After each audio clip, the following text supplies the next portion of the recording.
So our next presenter will be Patty Durand. She's a strategic action planner and speaker from Bright Track Consulting. She will present on strategies for low-stress handling of family succession planning conversations. Patty is based in Humboldt, Saskatchewan. She brings skills honed in agricultural and small business advising within finance and the private sector. She was born and raised in Toulon and has her Bachelor of Science in Agriculture from the University of Manitoba and is a certified family enterprise advisor and professional agrologist. In her ag career, spanning over 25 years, she has guided hundreds of Canadian farm business families confidentially navigate the paths of transition decision-making, and she's a very dynamic speaker and workshop leader. So I'd like to welcome Patty for a topic that isn't easy to discuss around the family table, but it is a topic that we all need to discuss when we reach that point. So put your hands together and let's welcome Patty. Thank you. Good morning. Just get this set up here. We have a bit of a... So, if we don't have a presentation, I am just going to wing it because that's the nature of what this is. So, what I have come to appreciate, I sat down with 350 farm families in 5 years, and what I came to realize afterwards is that because there was no specific rule for sitting with us, you didn't have to be an FCC customer. It didn't matter how much debt you did or did not have. It didn't matter the size of your farm. So I have sat down with 150-acre farms. I have sat down with 50,000-acre farms. I have sat with small livestock holdings. I have sat down with very large enterprises. And through this, what emerged were patterns. It's like, wait a minute. These are universal issues. It actually doesn't matter what your position is. It doesn't matter how educated you are. It doesn't matter how well your family is communicating in the moment. It doesn't matter how much money you have in the bank. It doesn't necessarily matter which advisors you have around the table. There are some things that are commonly misunderstood, and as a result, can commonly be tripped on and have an issue. And so, Dean, what are we doing here? Just checking in. Okay. Sounds good to me. So, though I don't have the formal background in terms of research that Frank has, and I know other presenters will have today, I had a randomized trial. This group of farm families from coast to coast, primarily dominated in the prairies, but I worked with families right across Canada. I came to realize some really basic, foundational, common things that I know to be helpful. And so with that in mind, that's my intention to share that today. Is that there are some practices, some habits around the farm kitchen table that are known to make a big difference. So, as I'm going through it, I talked about the title of the being low stress handling of family farm conversations. How do you draw that connection from the low stress handling and what you know to be helpful in livestock and shift that over to know what is helpful around the farm table? Surprisingly, it's the same thing. As I was digging into low-stress handling techniques and looking at all of the research that's been communicated as far as what leaves your animals at ease, what allows things to go smoothly, what allows things to go fluidly and in a predictable way, I believe Bud Williams, it's from my slide, but Bud Williams made the comment about clear communication, that clear, consistent communication and leadership reduces stress over time with your livestock. I will tell you, clear, consistent communication reduces stress over time with your family. Amazing. So these are skills that you know and have heard many times, and I will offer translates directly. There we go. Some low-stress cows. And here's the quote that I got the right guy. Imagine that. Woo, right out of the brain. Okay, let's try this. Okay, so you know what? I am going to go back to that. Can we go back one slide, please? So I had an application that you were going to be able to sign into, and so we don't have that. But I'm going to challenge you to think about this. What one word would you use to describe the way that you and your family speak to one another? It may not be that nice. So I have shared this in several groups, and it is kind of like this uncomfortable giggling of like, oh, I don't know if I'd want to share that publicly, but if I could do it anonymously. I had one group that the number one word was harshly, or very little, or loudly, or accusatory. The one that got to me the most was the group that I presented to that was 4-H future leaders. So these are 15 to 18-year-olds. They know exactly how awful the communication is. And I know we can do better. So think about this. Why should it be any different, the way that you choose to communicate in a group, in a conference like today, compared to what you do around the kitchen table? And are we owning that? So, as I mentioned, I'm going to cover things that I believe to be helpful, things that I have known that have helped families to make progress. And so we're going to focus on some day-to-day tips and tricks, some things to pay attention to that are known to be helpful. Specifically around farm planning, what are some habits that will allow you to move ahead, allow you to make some progress when you're thinking about the future of your farm business and transferring from one generation to another or exiting, whichever your story is. We're going to touch briefly on non-farm family, which that is its own topic in itself. And there's a lot of things that you can trip on in those conversations, but certainly I'll share something that I believe to be a good tool. And last but not least, conversations that you're having with your advisors. Advisors refer to anybody who you're having conversations with that is influencing decisions that you're making for your farm business. So with that in mind, what are some things that are helpful, but also some things that can prove unhelpful and just want to draw your attention to it. My preference and the way that I approach things is that I call it, I plant seeds and I open doors. So honestly, just like Frank was talking about, right? You're not going to force the message. I'm not saying this is the way to do it, because there is no one way. But you need to think about ways that will be effective for you. And so throughout it, I'll also share some good practices. I really hesitate, and when I think about best practices that are shared have good intentions, but it indicates that there is a way, that perfection is possible. And that's just not humanity. We have to think about what will be helpful and can fit for our particular business. So let's start with day-to-day. Sometimes things just don't go as planned. Sometimes it goes sideways. You have an intention and you're going this direction and this is the message that you meant to send, and nope, it doesn't go that way. And with that in mind, here's a bit of an illustration of that.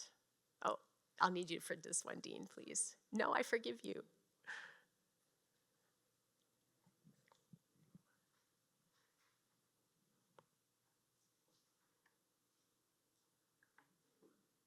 No? Why would I be surprised?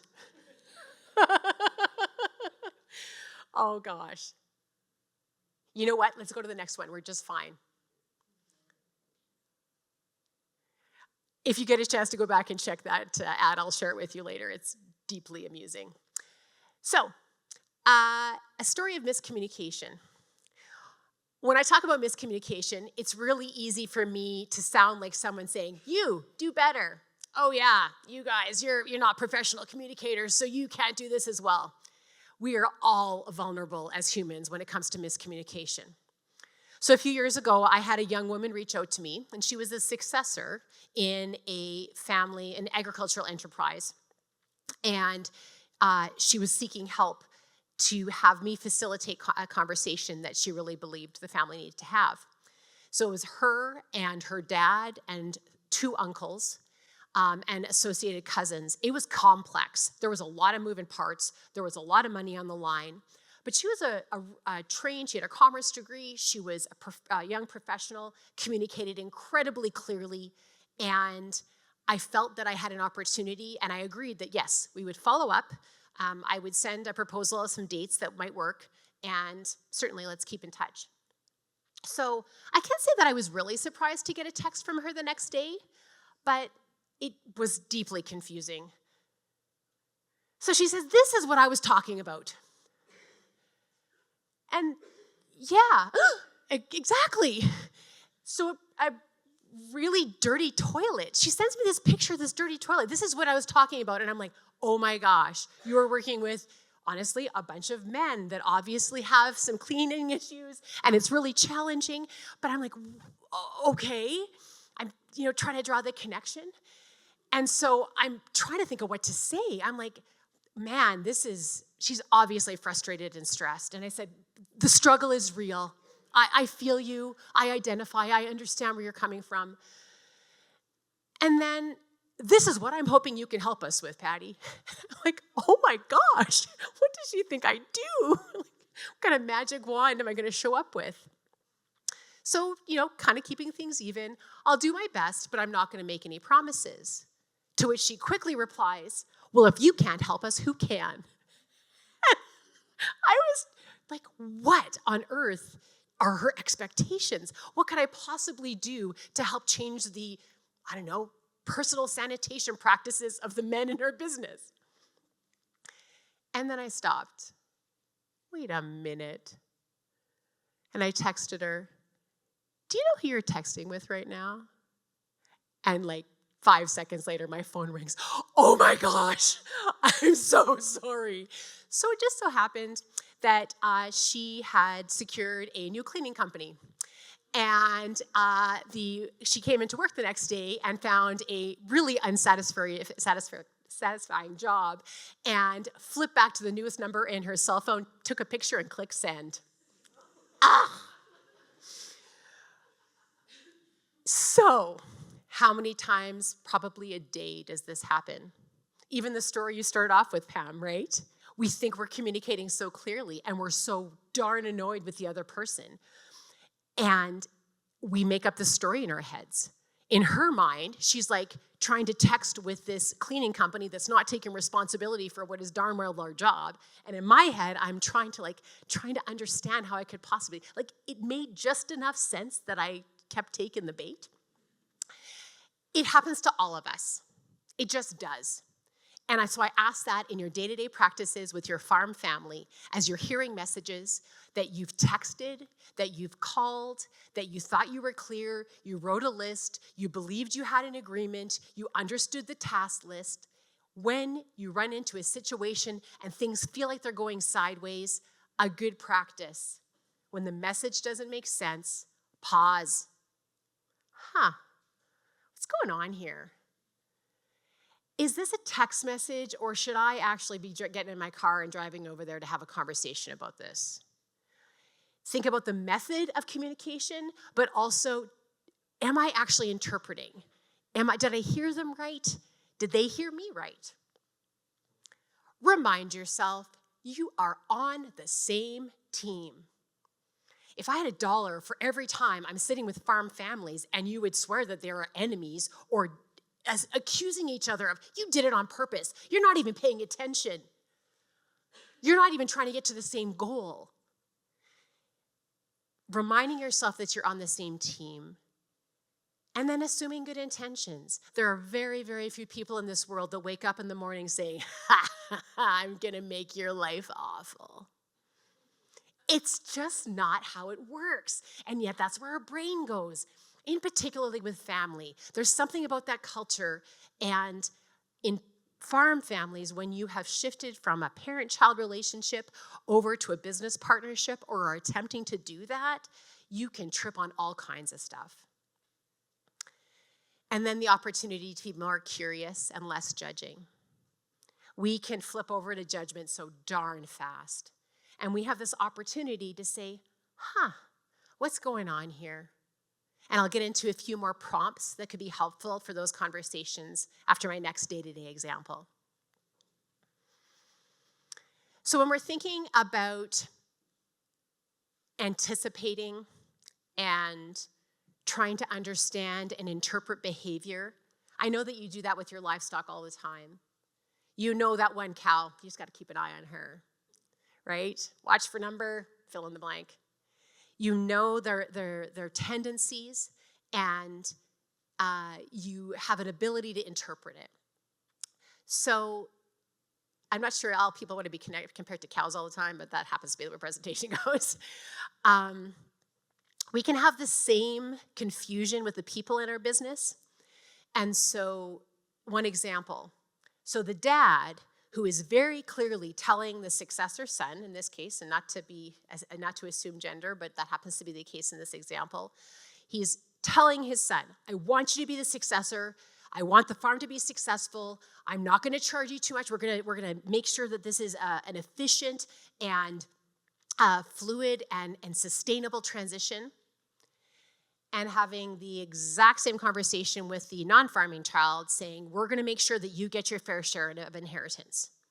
So that contradiction, I think for the farming dad in this example and farming parent, both of those, they really, really want both of those things to be true, but they contradict. And so it becomes this kind of weird thing that we trip on and need to seek more information to understand. What about the person in the family who is just like water off a duck's back? Something happens in the community, something happens in their job, something happens with a neighbor, and they're like, don't worry about it, it'll be fine. But if something happens with family, just absolutely annoyed, quick to respond, sarcastic, bites back. So how can that be the same person? Why is that contradiction there? What about the dad who is patient, loves his family, is super involved and enjoys it and is just thriving? But then there's rain on the hay that just got cut, and there's a payment coming, and the market just dropped, and this guy shows up. How can both of those things be true? How can both of those people be showing up, and what are you supposed to do with them? As I mentioned earlier, family has a significant impact on the way that we interact. We somehow feel safe to be upset with them. We somehow feel safe to be mean, to be cruel, to poke the bear. A favorite quote of mine is Elizabeth Gilbert said, "Our family knows how to push our buttons because they installed them." Woo! If that's not on point, I don't know what is. They know us. They know the stuff that gets under our skin. They know how to just rub us the wrong way. And frequently, it feels like they're doing it on purpose. Another way that language shows up is it's called a trigger. So it's something that creates a response in us. It upsets us. And somehow with families, and when you're working with families, and especially day in, day out, long days, you're tired, you're frustrated, those buttons, they don't even barely have to try and you're going to hit them. So if you've been triggered, if your button has been pushed, so you're seeing that contradiction in terms of the dad's message to the son and the daughter, or the response to family for that woman compared to what she would normally be in the community, or you think about the normally patient, loving dad being really upset. Whether you're the person who's been triggered or the person that you're with is having that response, a great practice is to wait 24 hours. So when you felt that, when you had a run-in or a confrontation or something that left you feeling confused or upset or uncertain, ideally, in our bodies, it takes 24 hours to fully calm down and to really reflect on what you experienced, to think more deeply about what you heard. You're like, Dad, I do not understand. You're telling me this and you're telling my sister this. I don't know what it means. So there's things like that, for example, that you want to dig into it, but give it some time. Our bodies need time to calm so that we can go in with our eyes open and a clear head. So, again, that 24 hours is something to wait. Now, you get into this conversation. You want to seek clarity. You want to understand what is going on. What is language that helps that? Using swears generally isn't, I will offer, but what's going on? What are questions that can be helpful? This is language I will offer to you, and I will say that as a coach and facilitator, I use it all the time. And in fact, my kids recognize it. They're like, Mom. I'm like, no, I really want to understand. So, first prompt. No? There we go. Tell me more. Oh, goodness, sorry. Tell me more. So, Someone says, yeah, well, I was really upset yesterday and I had a whole bunch of things that happened. Tell me more. That language opens the door for someone to explain, to say, you know what? I had a flat tire that morning. I ran over the neighbor's dog. Fill in the blank. Whatever that looks like, it's really helpful to have a prompt to help people keep talking when they've been upset so you can understand. Help me understand. I'd seen a quote not too long ago from a couple that was married for, I think like 40 years. And the way that she phrased it, which I really appreciated, she said, when she isn't understanding her husband, she will say, I know you're really smart. I know that you have great intentions, but I'm really having a hard time connecting. Can your brain help my brain understand what's happening right now? That appeal to ask for more information, to ask for clarity, it's incredibly powerful. I'm curious. Man, that thing that happened yesterday in the cattle yard, you were upset. I'm curious, what's going on? Why was it so upsetting to you? Again, that curiosity and putting the language around it. And say more. Because often what people will say, I'm upset. Say more. It forces them to think more deeply and get that sensation out, especially when they've been upset. Another really helpful thing that is a really powerful tool in conversations when you're trying to get to the bottom of what might be holding you back is using their words. So, for example, Dad, you said that this is really important to be able to pass the farm down, but you also said that you want to have equal distribution between all of your heirs. Say more. Help me understand. So using their words exactly forces them to think more deeply, and it's called mirroring. It's a really good tip and trick that you can start with baby steps, but any one of these is pretty helpful. So you're sitting with people, they're telling a story, and they're like, well, you know what I mean? No, I don't know what you mean. So often, we take a shortcut and cut the story short, and we don't actually explain everything. And for me as a third party coming in, I have nothing to gain or lose in these conversations. I don't want to do harm, but I'm not planning to come to Christmas dinner. And so for that reason, it allows me to be kind of prompt these questions and be a little bit braver.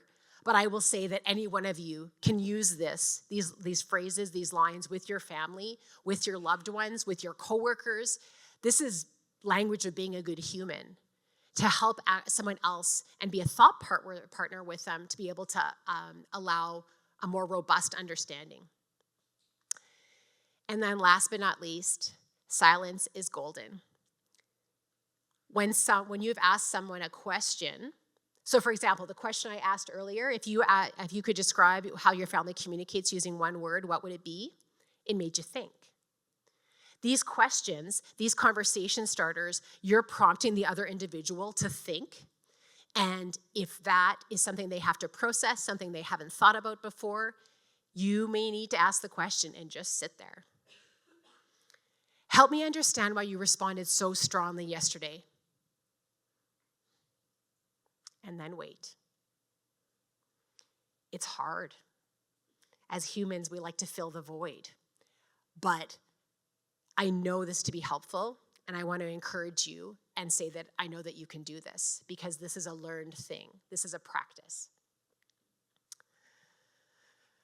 Okay, so talked about some daily tips, some things that are helpful in terms of just our behavior and what we can be aware of. Let's shift over to think a little bit about group conversations. So for farm planning in particular. So you've gathered around the table, you've decided that a conversation about the future is really helpful, and you're looking out at the horizon, and you can kind of see it in the distance. It's a little bit clearer up front. It tends to get further and further and less clear. You probably need some binoculars to see all that way out. One of the things that became very clear is that among farm families, we're thinking the same thing. We think we're aiming the same direction. We assume that what we have in mind is what everybody has in mind. But without a conversation, it's really unlikely that you're going to achieve that alignment. What happens is that mom is aiming there, and daughter-in-law is aiming there, and dad's aiming there, and one of the two successors is aiming there. It's all over the map.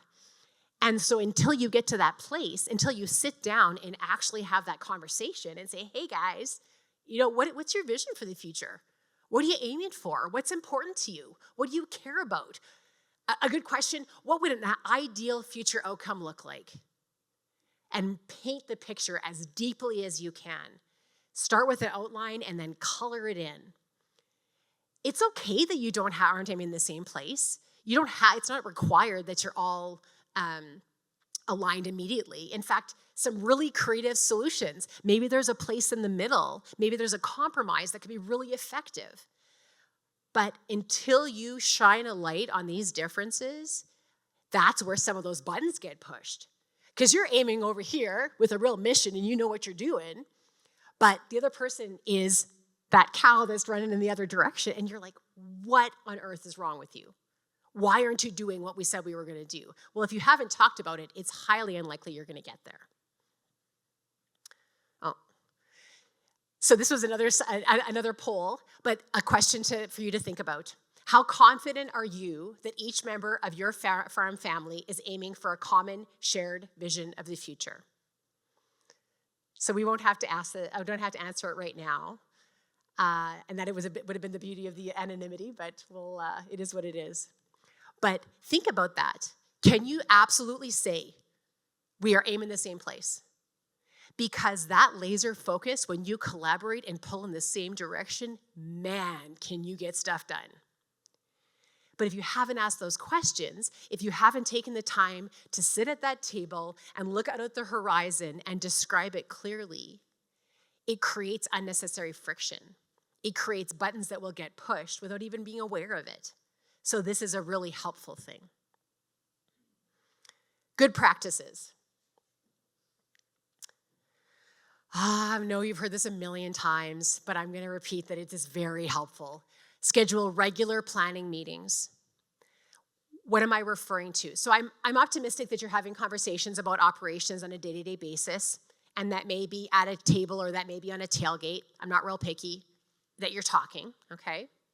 But this specific type of planning for transition is, again, looking out and saying, where are we aiming? What does this look like? So what questions should each individual be answering? Each farm team member. So what I'm referring to in this example are involved people on the farm. Absolutely, the entire family is really important, and I really want to, they do feel like they have a stake in the conversation. But in my experience, I would encourage you to start with the people who are actively there on a day-to-day basis. And they should each answer, what will I need? In the future, I will need a place to live, this amount of income, some vacation. I would like to have this role. I would like the farm to be this size. Fill in the blank. Paint the picture as clearly as you possibly can. So by having that conversation, I really believe that transition planning at its core is a needs analysis. What do you need? What do you need? What do you need? Can the farm handle it? That's the conversation. Without expressing what the needs are, it's a shotgun approach, right? Like you may or may not hit any target. And it just increases the risk so much when you haven't put clarity around that. What do I hope for? You're allowed to hope, for goodness sake, because I think that's what farming is at times. So you're allowed to say, I hope this. I hope to have a family. I hope that my kids will be involved in it. I hope to travel the world at some point. I hope to have the ability to have, who knows, fill in the blank. Only you know that, and you are responsible for saying it. It can be tricky if you've never thought about it before, Many farms have been in survival mode for a lot of their existence. And so thinking about needs and hopes can feel selfish, but that's certainly not the intent. This is about saying, hey, this is what I care about. This is what I hope for. I hope that we can sponsor a scholarship for the local high school, for example. Get outside of just existing. And what am I worried about? What if one of our farm team members dies prematurely? What if something outside of our control, we're not able to secure extra acres? Whatever those worries are, express that. Because it is very common that one individual will be having those worries and frustrated that another farm team member is not acknowledging it, but they've never spoken it out loud. So that goes back to the previous conversation or the previous tips, right? When you're worried, you can then in turn say, help me understand. Why are you so worried about that particular thing? Say more. I'm curious. So these habits feed into one another in terms of really effective conversations. I will encourage you, if you have not had a farm planning meeting, do not sit down and attempt to resolve everything that hasn't been talked about in the past 20 years. Break this down. Baby steps count. So sit down with a kind of a blue sky and say, hey, in a perfect world, what could this look like? And just start talking about it.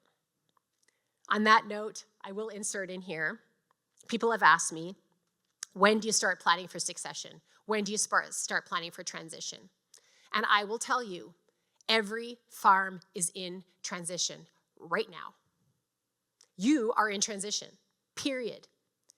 It is whether or not you are actively paying attention and proactively discussing to have intentional care and more control and voice over whatever the future holds. So the best time to start talking about exit and to start talking about succession is the day you start. The second best day is today. So start, whatever that looks like. And some of these habits and tips are ideas that I believe are some easy things I know you can adopt and start to put to work right away. Should a third party facilitate? So that happens to be what I do, but I worry about a world that takes that hope away. And the mantra that you may have heard or versions of it is, this is really difficult. You can't do this without us. You can't take care of the transition. You always need help. And I know the opposite to be true. I think that you can do this. I believe you can do this. In fact, I believe only you can do this. You have to drive this bus. You have to take this leadership. You have to drive this herd, okay? But how might I support you? And so if I can share tools and resources that equip you to take care of it, there may be times when a third party is necessary. If you feel like you're experiencing friction or you've started these conversations and you're just not making progress, sometimes it can be a kickstart. You can have the ability to have someone that does not have, as I mentioned, skin in the game, that I can come in and be a neutral person and ask questions that other family members might have a hard time with. So I am one example of it, and I am optimistic that with a little bit of help, it's a practice of conversation that you can do. And so it's a key first ingredient in succession is belief that you can do it. And I have no doubt that you can. Ah, the non-farming sibling. Out in a lavender field. I found this graphic and I thought it was quite perfect. Just kind of oblivious. Everything is friggin' just fantasy. Wow, look at how much that farm is worth. Oh, let me just lick my lips. I'm going to go pull up and get my share. That's speaking very harshly. But that's the risk, right? Is that from the farming family member who only comes back to the farm for holidays and maybe branding, has a very different optics of what the farm is. They have kind of a fairy tale memory of growing up on it and are not there, pulling a calf in a pen full of manure, right? Or trying to figure out how to pay the bills at a time when it's tight. They're not experiencing that day-to-day stress. And so they may see, right, they may see the income without the expenses. They may see the assets without the liabilities. And so what can you do about that? What should be done about that? How do you manage it? I will offer that, in my experience, it is a message in terms of what does the future hold, what does the transition plan and estate and inheritance look like, is a message that is best delivered from the parents, from the current owners. And the reason why that is that if the successor is also the executor, which is incredibly common because they need to be able to run the business, so that plays out. But the parents are gone, and the farmer, the successor, then has to explain to the non-farming siblings, here's how the will works, and here's how the succession plan works, and oh, by the way, I happen to be receiving the majority of it. It may be absolutely appropriate. It may have been purchased over time. It may have been an absolutely up-and-up agreement, but it's a message that if it's heard from the successor, may not go well. It's very challenging. And so, as risky as it can be to have, these are kind of blanket statements, but I will offer this, is that parents, please talk to all of your heirs. Easily said, but how do you do that? So I offer an annual conversation with each of your heirs to share your wishes and hear and truth perspectives. So what this allows for is a conversation with all of your heirs, including your successor, but specifically sitting down with your non-farming family and saying, what are your expectations for inheritance from me? I'm not giving you authority over it, but I'd like to know what you think. And the spectrum is broad. If they're way out to lunch, if their understanding and comprehension is skewed, then you have an opportunity to truth their perspective. So just like clarifying in terms of emissions, you can clarify in terms of expectations and say, fair enough, you are seeing this whole big asset value, this land, this herd, this equipment, this inventory. But this value, these are tools of the business. And so it only is that value if you cash in the chips, and that's not our intent. We want this business to continue. So, knowing that this is a deep and wide topic, oh goodness, it doesn't show up very well. Okay. This QR code, if you scan it, and I'll read out the website. So this is my website. It's www.thefutureleader.ca. Again, thefutureleader.ca/scripts. What I recognized when I was meeting with farm families is that it is easy to say, and I think as advisors, we will say, okay, go and talk to your family about this. Go and talk to your spouse about this. Go and have this conversation. It assumes you have the words. It assumes you know how. And it's not about lack of intelligence, it's that you've never done it before. And so what I have done when you go to that page is that there are scripts to build on. It's what it's called. And so there's a script for a successor to ask their parents to speak to the other heirs. There's a script for the parents to speak to all of their heirs. And again, it's what questions are helpful? How might you approach this? And ultimately make it your own. But it's a place to start when I recognize that people were really having a hard time with it. So, everybody get that? I'm happy to share it again if we need it, but I have shared this with hundreds of families. I had one gentleman I said, have you talked to your heirs about your wishes for your estate and for your will? He's like, you can do that?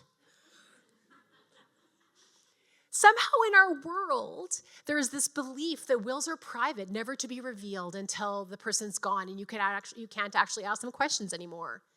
There's a better way, especially in farm business. The farms are depending on these resources, these assets. These are critical tools of the business. And if you compare the value of assets to cash, it's not apples to oranges, it's apples to elephants. It's not the same. So please treat it accordingly. I recognize it can open some cans of worms, but I'll tell a quick story here. I had a gentleman who was very concerned about sharing this with he had 6 children and all of the in-laws. He's like, I would prefer that just my kids provide a response to what I'm asking about their inheritance, what their expectations are. And I would rather not share it with my in-laws. And I said, how do you propose you're going to do that? And he's like, yeah, I don't think I can do that. So he called me back a couple months later. And when asked what his expectations for inheritance was, his son-in-law replied, I want to have access to see the photos of you enjoying your retirement. People's intentions are not all bad. But if you don't fill in the blanks and answer the questions, people will do it themselves, and not always in helpful ways. So don't assume bad intentions, assume good intentions, and aim for a level of transparency that you feel can be your own. Just like I'm sure family members don't like to be compared to cattle, I'm not sure that your accountant and lawyer would be compared to a cattle dog, but I'm going to make the analogy. So, a good partner in your business. Your dog and your farm, if you have one, I'm sure many of you do, can be a really important partner in some of the functions that you have. And I will say that accountants and lawyers can play that same role. So again, this is another poll question, so I'm working around it. If you talk to your accountant at tax time, put up your hand. Ooh, not even at tax time. Wow, okay. If you talk to your accountant outside of tax time, put up your hand. Good. So there's a sprinkling. This is something that, for whatever reason, is not that common in terms of consulting with your accountant or your lawyer outside of transactional times. But there's an opportunity to shift that a little bit. Something that happens with accountants is that people will often feel as though they are strictly for tax purposes, or maybe a little bit of help when you're seeking some lending, but there isn't necessarily a lot of other value that can be provided. And I'm here to tell you that's not the case. Accountants have an ability and knowledge outside of your own that can help to interpret opportunities in terms of future planning, especially with tax efficiencies in mind, but also structure and different approaches. They see many farms often and can provide insights that can be really helpful to you. So good practices. Book an annual meeting outside of your tax and busy season. So if you think about April being the tax busy season, I would flip it over. If you can book in a meeting with your accountant, in particular, lawyer as well, in November is great. Kind of post-harvest, you can have that conversation about maybe what the year looked like and how things were progressing. Questions to ask. What is your expertise? So I'm going to get into this a little bit in a couple of slides, but not all accountants are created equal. There are definitely a huge range of expertise and specialties, and so just ask them that. Hey, what do you consider your specialties? What are the things that you work on? Can you help us with family business strategy conversations? There are several accountants out there, many that will say, yep, I can do that, and many that will say, nope, not my thing. Give me the numbers, okay? So clarifying that in terms of how might you rely upon them, how might they be a good partner during your transition and succession is something that is worth reflecting on and digging into and understanding. If they say no, can you refer us? Almost every accountant has several partners they work with, either under the same roof as part of their same firm or within the industry. So there's organizations, I belong to the Canadian Association of Farm Advisors. That's another organization that has a network of people. So as you may be unlikely to have those contacts, they will. So if you're struggling in some of the discussions or conversations or decision-making, ask for a referral to say, hey, I think we need some more resources or some more expertise here. I also am a big fan that if you've been farming for a long time, many of you, I've seen a pattern, have accountants that you've worked with your entire working career. And so, lo and behold, if you happen to be in the shoes where you're thinking about exit from the business and succession, perhaps your advisor is as well. So if you see, hey, wait a minute, you're talking about retirement, or if you're not, you're thinking about it, ask them what their succession plan is. When you're no longer able to serve our business, what is the plan?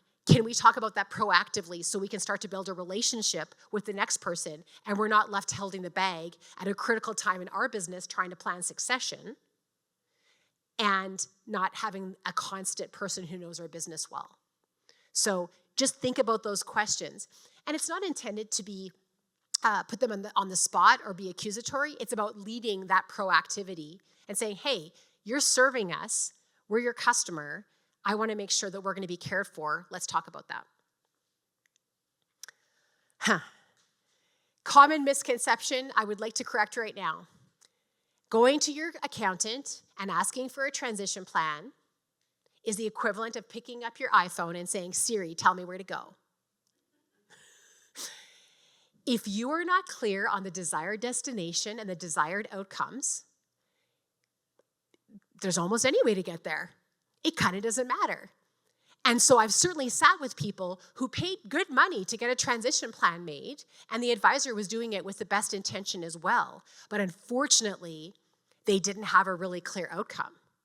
So they got to the 11th hour, they had this plan all set up, and it's like, well, this isn't what we want. So that you are the expert in what you want the outcome to look like, which is why in the previous thing about family conversations, again, what does a perfect outcome look like? Are we aiming the same direction? Getting that in order before you go and sit down with your accountant really matters. Now, those plans, ultimately, there's often you're writing it in pencil. With the information you have today, knowing what you know now, knowing with what you want right now, you make the best plan you can. But just know that there's something that will morph over time. And again, your expertise in what Your expertise is the desired outcome. So if you can verbalize that well, don't underestimate how powerful that is. More dog comparison. So if you had to choose a cattle dog, would it be this one, or that one, or that one? Not all professionals are created equal. I talked about expertise. Another analogy while we're busy doing that is if you go to your accountant and say, make me a transition plan based upon what we desire, be careful that it's not unlike going to your family doctor when you need a brain tumor removed. They may not have that expertise. A very qualified accountant who is excellent at annual tax returns, at financial statements, a very qualified lawyer who is excellent at mortgage transactions or helping to put a will in place, may not be well suited to managing conversations involving family dynamics, not well suited to all of the tax law.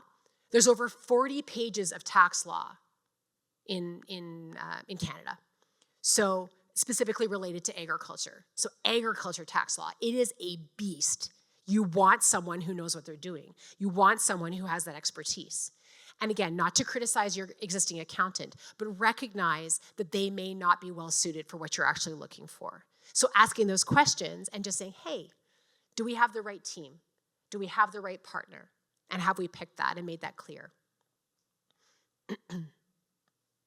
So, ask to make sure you have the right specialist. Here's a big one. When in doubt, trust your gut. This is something I've researched deeply because I'm like, how is it that people respond? Why do they make the decisions that they do?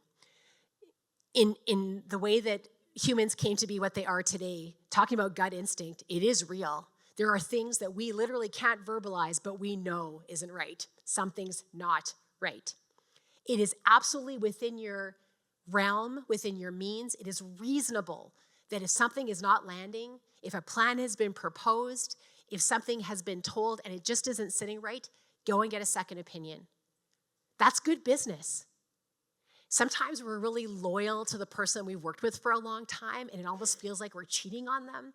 But truly, it's not about replacing them, but just making sure that you're paying attention and you've got all the good information that's going to help you to make good decisions. So, when in doubt, get a second opinion, and it can put your mind at ease, and you might learn something along the way, and there's no downside there. So this is this is where we're going to do some Q&A. We'll have roving mics. I was going to have people submitting questions. I am very aware that this is a topic that is personal and sensitive, and so I have no naivete that you may choose not to verbalize it in the group and instead pull me aside. I've committed to being here for the entire day, and I will say that I am very happy to help provide some insights or answer some questions if there are any. So I'll finish one more thing here and then I'll pass it to you for that. So just to recap, clear, consistent communication and established leadership allows animals to relax. Clear, consistent communication and established leadership allows family members to relax. And so I know how committed you are to your farm and your livestock, and I believe the same thing goes for your families. This is the most precious thing that you have in your life. It is something that is worth spending some time to manage, to try to reduce stress.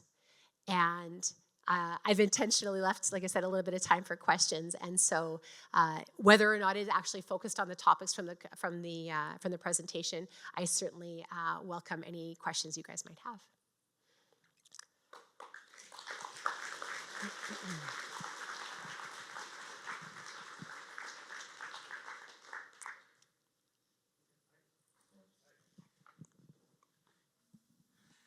With transition or succession planning, I sort of think there might be two parts to it. There's the asset transition, which may actually be the easier transition, and then the managerial transition. Do you have any suggestions or things that two generations can do to help with the managerial transition? Beautiful question. You're teeing me up really well in a very positive way. So I completely agree. And I will say that it's transfer of ownership, management, and leadership. So I would offer there's actually three. And they are all integrated though, aren't they? They're so interwoven. So I have a real personal belief, and one of the things that I've seen in terms of resources, number one, if you wanted to find out about transition or succession resources, you could literally read for the rest of your life. You go online and it is abundant. So information is not the limiting factor. But something that I see as a gap amongst that resource is that the focus is almost exclusively on the older generation. It is very focused on ultimately follow the money. Who has their name on title? Who has check writing authority? Who ultimately has the veto power? Not that you don't deserve attention, but what is the successor supposed to do to prepare themselves? So I just wrote a book about this. It's a big topic. So that website that I shared, thefutureleader.ca, there's access, and The Future Leader is the name of the book. But from people who have read it, because I've had beta readers, is they really feel strongly that it's something that farm families can read together, the business families can read together, because what it does is goes down the same path as my style of asking questions. Do you know the answer to this question? If you don't know the answer to this question, who does? So I believe part of the answer is that it's easy to focus and intuitive to focus on operational day-to-day tasks. It's to default to, sorting cattle or rotational grazing or whatever those things, which are very important. But ultimately, I think one of the more important things for your successor and to think about is how do you make decisions? What ingredients are going into that? Building the muscle of decision-making and unpacking that is one of the most powerful things in management transition, in my experience. I would say the next in line to that is the successor, I believe, has an opportunity to take more ownership of their own leadership development. So for you as a senior generation to be responsible for all of that training and to figure out everything that they need to know, if they're not equally owning pieces of that and saying, okay, I know I don't know this yet, looking at what's missing, thinking about those pieces, constantly kind of revisiting that. If you're solely telling as opposed to collaborating on that, it becomes difficult because of the family factor. Dad, I'm so tired of you. That's the risk that can happen. Ooh, that's a big, there's a couple pieces in there. Was that helpful? Does that feel like it's on the right track? And yeah, so buy the book. It will be available as of January 1st, and it is absolutely intended as a handbook to be used because I know we can do better. I believe deeply in the capabilities of farm families and the fact that succession continues to be such a challenge. Farm families are damn good at figuring things out, and they adopt good practices. So what we need is to provide those tools, and that's what I aim to do. Thank you. Just a quick question. I just wondered, is it a good idea to put the transition plans in your will or just have them standing, available? Fair. Good question, thank you. So number one, I'm not a lawyer. It's really important, so thinking about expertise. But I will say that I have consulted with many lawyers who in general will say, if you attempt to make your will a catch-all document of all things planning, it is particularly vulnerable and unhelpful. So a will, from my understanding, in the plainest terms, should describe the transfer of your stuff to who you want it to go to. It does not detail the mechanisms of transfer while you're still alive. It does not detail the training mechanisms and who has what responsibility. So there are other documents that can be made to support that. And so one of the examples could be a business memorandum of understanding. What I shared in terms of a script for your heirs can open the conversation around expectations and laying those things out and making sure that's clear. And the other piece I'll add on to this, which is somewhat connected, I worry and I witness that people believe that a will is one and done. And the reality is that it is best reviewed annually. Have a gander at your will. Does this still reflect what we own? Does this still reflect our wishes? Is this still accurate? Is it still clear?